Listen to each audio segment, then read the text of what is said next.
আমি এই মুহূর্তে যেখানে আছি এটা হচ্ছে আপনার পেপার হাউস প্রতিষ্ঠান।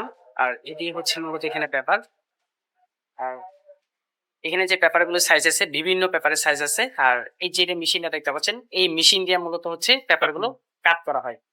যেমন আমাদের বিভিন্ন সাইজগুলো হয়ে থাকে। ক্যাশ মেমোর জন্য আলাদা সাইজ, তারপর হচ্ছে আপনার পোস্টারের জন্য আলাদা সাইজ, সবগুলো কিন্তু আলাদা আলাদা সাইজ। এখানে যা দেখতে পাচ্ছেন সব পেপার আর পেপার। ডিডি ডিসি এরকম অনেকগুলো সাইজ আছে। এই মুহূর্তে আছি পেপার একটি প্রতিষ্ঠানে। তো দেখতে পাচ্ছেন এখানে যে পেপারগুলো আছে এটা হচ্ছে 3036 যে পেপারটা আছে এটা হচ্ছে অফসিট পেপার। তো আমরা প্রায় অনেকে পরিচিত অফসিট পেপার কি এটা আমরা অনেকে চিনি না। তো ইতিপূর্বে আপনার ভিডিওতে দেখতে পাচ্ছেন এটাকে বলা হয় অফসিট পেপার। তো এটিকে টান দেওয়ার পরে এই পেপারটাকে কিন্তু আমরা কাট করতে হয়। আর কাট করার বিষয়টা কিন্তু এর আগেও আমি আপনাদেরকে শেয়ার করেছি, দেখিয়েছি। আর এটা হচ্ছে পেপার কারখানা। তো এখন আমরা চলে যাব সিডিবি বের করার জন্য।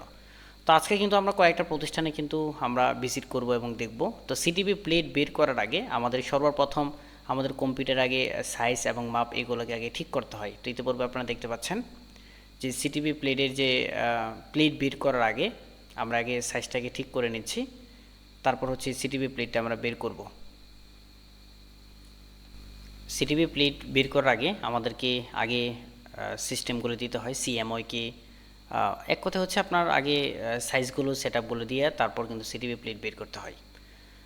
তো সিটিবি প্লেট বের হওয়ার পরে আমাদেরকে ছাপা কারখানায় নিতে হয়, মানে ছাপানোর জন্য। তো ইতিপূর্বে দেখতে পাচ্ছেন আপনারা একটা বড় মেশিন, এটা এই মেশিনেই কিন্তু যে সিটিবি প্লেটে বের হবে সেই মেশিন, এই মেশিনে সেট আপ করে তারপর কিন্তু আমরা প্রিন্টের কাজগুলো মূলত করা হয় আমাদের।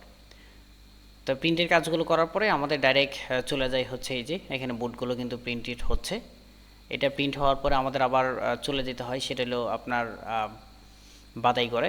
বাদাই কিভাবে করতে হয় তো সেটাও আমরা একটু দেখি। আমরা বাদাইটা কিভাবে করতে হয়, এইভাবে বাদাই করার পরে এই যে আমাদের কমপ্লিট একটা কাজ কমপ্লিট হয়।